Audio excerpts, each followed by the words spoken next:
Hello সবাইকে। সেদিন যে দাদাভাইটার বার্থডেতে গিয়েছিলাম সেখানে গিয়ে না আমি চিকেনটা রান্না করছিলাম। সবকিছু আমিই রান্না করছি। তো চিকেনের রেসিপিটা তোমাদের সাথে আজকে শেয়ার করব।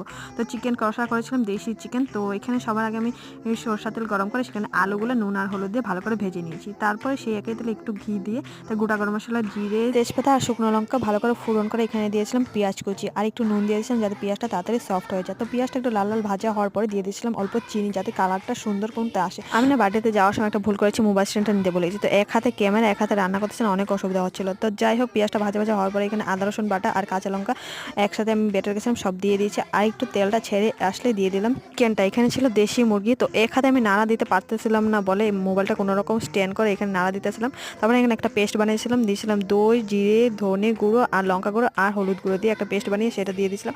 একটু ভাজা ভাজা হওয়ার পরে দিয়ে দিয়েছিলাম টমেটো কুচিগুলো আর সাথে আলু দিয়ে কষিয়ে উপরে ধনেপাতা ছড়িয়ে নামিয়ে নিলে রেডি আমাদের চিকেন কষা। খেতে অনেক দারুণ হয়েছিল। কিরকম হয়েছে অবশ্যই জানি।